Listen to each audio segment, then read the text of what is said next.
biasa kenal minuman, perjudian seperti itu, tawuran, biasa ledek, tayupan seperti itu. Dapat uang kita nyawer penyanyi, nyawer ledek seperti itu. Wong ora gelem ngresiki kuburane pake. Apa istilahnya? Anak saya waktu marah-marah saya tendang itu waktu palik saya itu pulang dan marah kepada saya itu anak saya tendang masih kecil bisa jalan seperti itu. Nah temannya alkohol jadi ya pemarah. Sama istri pun juga memarah.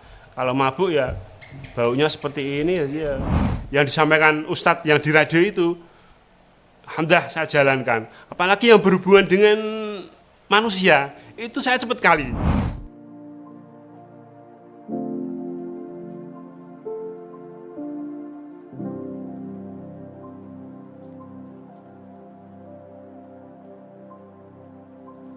Sejarah kehidupan saya sejak mungkin dari SD, dari SMP itu udah biasa kenal minuman, perjudian, seperti itu, tawuran, udah nakal istilahnya dari kecil itu keluarga ada ke lingkungan yang nakal istilahnya, nggak taat kepada orang tua seperti itu. Sejak SMP udah mulai geng-gengan seperti itu, nggak taat kepada guru udah biasa seperti itu. Yang saya paling suka itu yang setelah SMP itu enggak, karena terakhir pendidikan SMP. Dia terakhir pendidikan itulah kami udah kehidupannya itu orang-orang tua sering nonton seperti itu, udah biasa ledek, tayupan seperti itu. Di situlah saya ya juga kalau siang itu nambal ban seperti itu. Nambal ban dapat uang kita nyawer penyanyi, nyawer ledek seperti itu, mungkin dari sekitar Duntuban udah pernah semua seperti itu. Jadi kehidupan saya itu ya ada yang main guys, oke, dari dulu kuda lari seperti itu, perjudian, tawuran, nyawer seperti biasa, karena kehidupannya terdidik sampai seperti itu. Makanya kita gimana ya, lingkungannya memang seperti itu, lingkungannya orang tua seperti itu. Selang usia sekitar 28 tahun belum menikah itu, saya diamanai Palik untuk menempati tempatnya rumahnya itu untuk ngopeni istilahnya ya, merawat dan semuanya. Dengan merawat tersebut saya gunakan untuk jualan seperti ya mie goreng, ada tambal ban di situ. Mungkin siang malam yang pos ditekankan itu yang malam hari, karena malam hari kan kalau siang kita tidur seperti itu. Itu kita tempatnya paling saya gunakan untuk usaha, untuk sebagai maisah seperti itu, untuk masukan. Alhamdulillah dia manai Palik untuk jaga itu yang rumahnya, bikin jualan arak atau yang untuk main-main seperti itu. Jadi ya banyak orang yang senang seperti itu. Jadi orang-orang desa itu banyak datang di situ, baik tua yang muda seperti itu banyak di situ. Jadi ya saya yang menempati tempatnya seperti itu. Selang beberapa tahun, karena mungkin ekonomi lebih kuat ya, ekonomi penghasilan juga lumayan, walaupun itu di situ juga utang tapi dadek seperti itu. Palik pulang itu dari Sumatera ya, sampai ke desa saya itu ke Klagen di Kecamatan Duntuban itu. Palik pulang ya baik-baik aja seperti itu. Nah, selang beberapa hari itu Palik itu marah. Penyebabnya itu tak tanya, apa kok marah-marah seperti itu. Wong ora gelem ngresiki kuburane pake, karena bapaknya sudah meninggal sebelum itu sekitar 2 tahun kalau nggak salah, sekitar 2 tahun itu bocah kok ora gelem ngresiki kuburane pake. Sampai semuanya keluarga itu jadi Palik, Bule, Simbah itu nyalain saya seperti itu. Jadi terus ketambahan lagi tak tanya-tanya itu, tak peksa Palik saya itu, adine ora gelem nuturi ya, seperti itu. Jadi kan padahal itu adik saya cuma saya diamkan karena melakukan kesalahan ya. yang saya anggap salah. Saya itu orang pertama kalau keluarga saya itu didolimi istilahnya, kalau bahasanya orang yang ngaji itu kan dolim, itu saya yang di depan, saya gak terima istilahnya. Dulurku sampai ipar saya juga didolimi seperti itu, saya di depan, saya cari orangnya itu sampai ketemu. Kalau sampai bertahun-tahun itu nggak nongol, nggak pernah action di desa karena saya cari tiap kalau kelihatan pasti seperti itu. Saya cari seperti itu. Sampai berkelahi sama Pak Le itu juga ngeri. Sampai Pak Le pulang juga masih satron seperti itu. Terus habis itu karena Pak Le marah, otomatis saya harga diri saya tetap istilahnya berontak itu. Harusnya saya pindah dari sini seperti itu. Jadi harus pulang ke tempat mertua. Kita ambil pekerjaan yang tidak jualan lagi, kita alih ke profesi yang istilahnya yang nukang seperti itu, bikin batako seperti itu,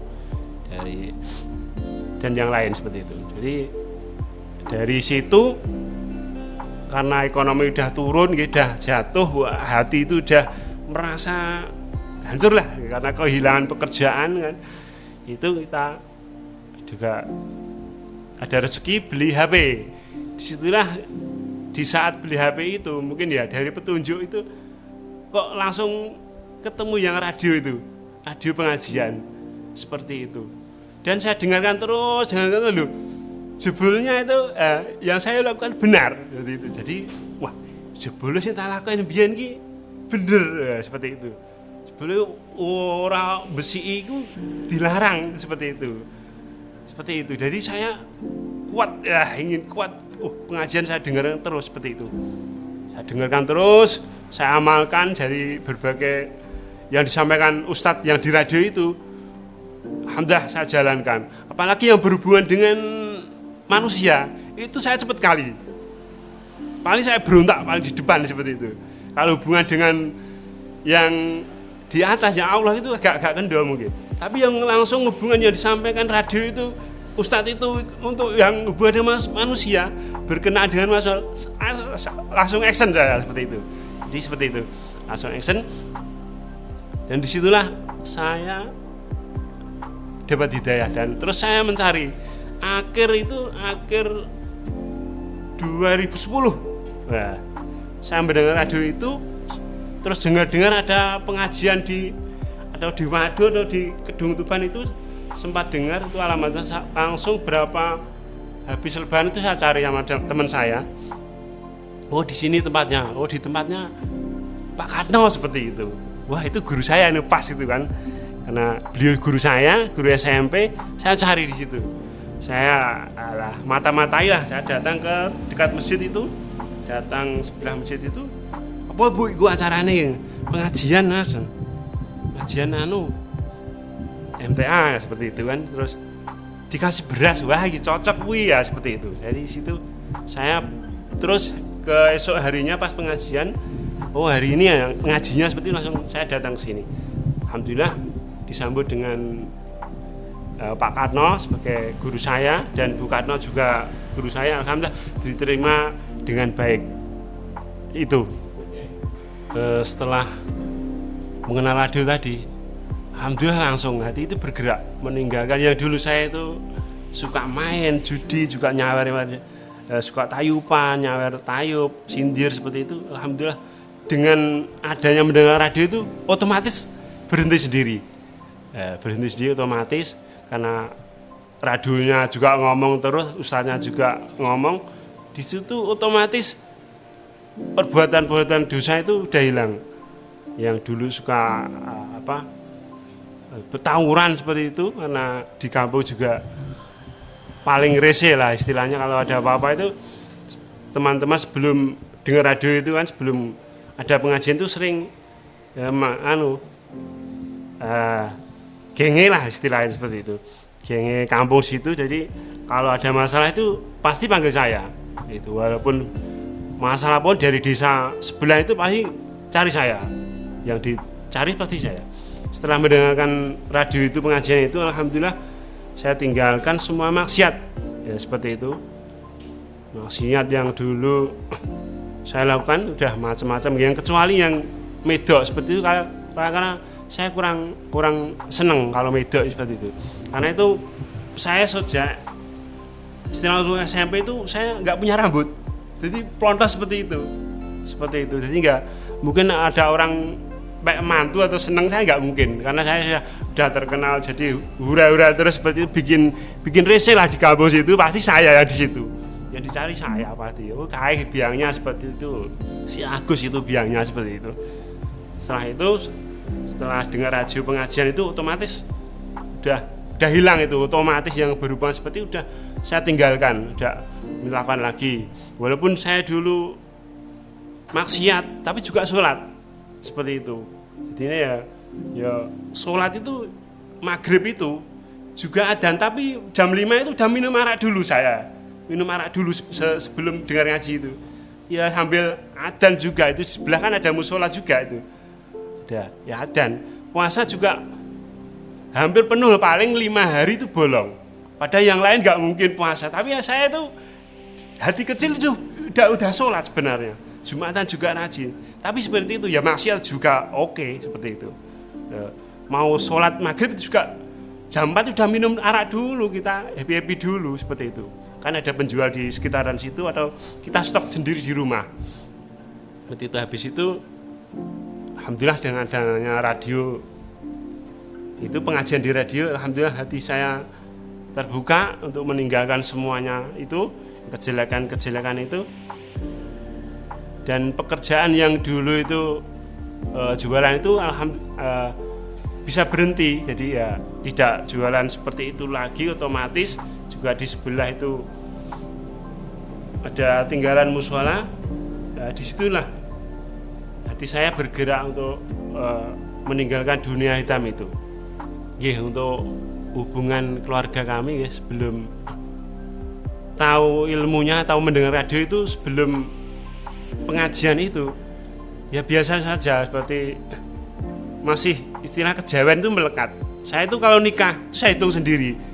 Nah, ini hari baik itu saya hitung, karena saya punya buku Bital Jemul ada makna itu. Jadi kalau ada orang judi itu pasti cari saya, golek dino mas, golek dino, nanti saya dikasih fee. Kalau menang kasih fee, nggak menang pun kasih fee, seperti itu. Hubungan dengan keluarga alhamdulillah setelah nikah tahun 2008 kalau nggak salah, 2008 itu nikah ya, seperti itu. Istri juga karena masih jahiliyah, masih pakai celana pendek seperti itu, sampai yang dulu itu apa istilahnya, anak saya waktu marah-marah saya tendang itu, waktu palik saya itu pulang dan marah kepada saya itu, anak saya tendang, masih kecil bisa jalan seperti itu. Karena amarah tinggi seperti itu, karena orangnya biasa marah seperti itu, karena kehidupannya kan kita alkohol, pasti marah, pasti berani, walaupun pasti berani alkohol itu, seperti itu. Karena temannya alkohol, jadi ya pemarah. Sama istri pun juga memarah. Kalau mabuk ya baunya seperti ini, jadi ya orangnya saya suka dermawan dalam dulu ya, seperti dermawan. Kalau orang mabuk saya pasti di situ suka kasih uang ini, jajan ini, tuh minum ini, seperti di depan. Jadi semuanya takut dengan saya, karena ya juga walaupun ekonomi lemah, nggak orang kaya, tapi saya suka memberi orang-orang itu. Jadi ya saya ditakuti ya, seperti itu. Itu dan setelah ngaji, alhamdulillah itu istri saya aja saya arahkan, walaupun saya belum ngajak ngaji itu, ya, saya arahkan untuk pakai dikit-dikit yang pendek-pendek, saya tinggalkan, dia numpuk gitu. Saya harus usaha belikan baju kan, karena harus pindah dari yang berapa persen langsung menghilangkan itu, jadi biaya juga masuk itu juga banyak untuk belikan baju yang syar'i, paling enggak seperti itu. Alhamdulillah istri ikut, maulah, walaupun itu takutnya minta ampun kalau sama saya. Kalau saya udah melotot itu sudah takut. Kalau di lingkungan situ kalau udah saya melotot itu nggak ada yang berani, pasti horek, nah istilahnya seperti itu, keder, istilah Jawanya seperti itu. Itulah, dan alhamdulillah dari keluarga untuk adik saya dan mas saya itu alhamdulillah juga nggak ada masalah. Setelah ngaji itu udah nggak ada masalah, walaupun kadang juga masih ada hal yang bikin saya marah seperti itu. Kadang setelah ngaji bikin marah, yang melarang apa melanggar agama itu yang fatal seperti itu, kadang ada masalah di keluarga saya. Tapi saya paling marah seperti itu. Kalau hal kecil-kecil belum.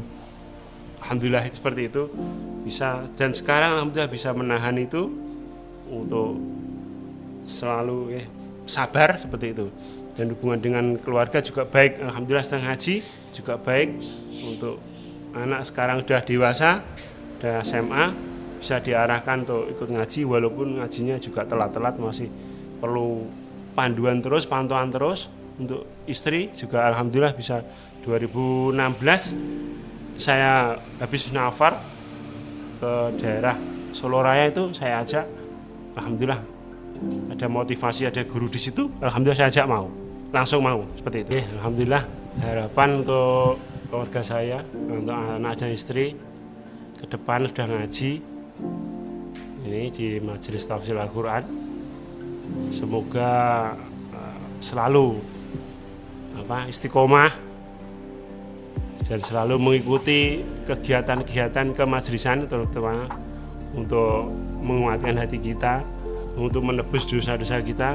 Mari harapan saya sendiri untuk anak dan istri itu harus kita pikiran kita, hati kita itu ke majelis seperti itu. Kegiatannya harus paling penting di majelis. Paling kalau ada pengurus mengarahkan itu, paling enggak kita harus garda di depan itu. Kita harus ikutlah kegiatan apa. Kita kan di majelis tafsir Al-Quran ini kan tinggal ngikuti.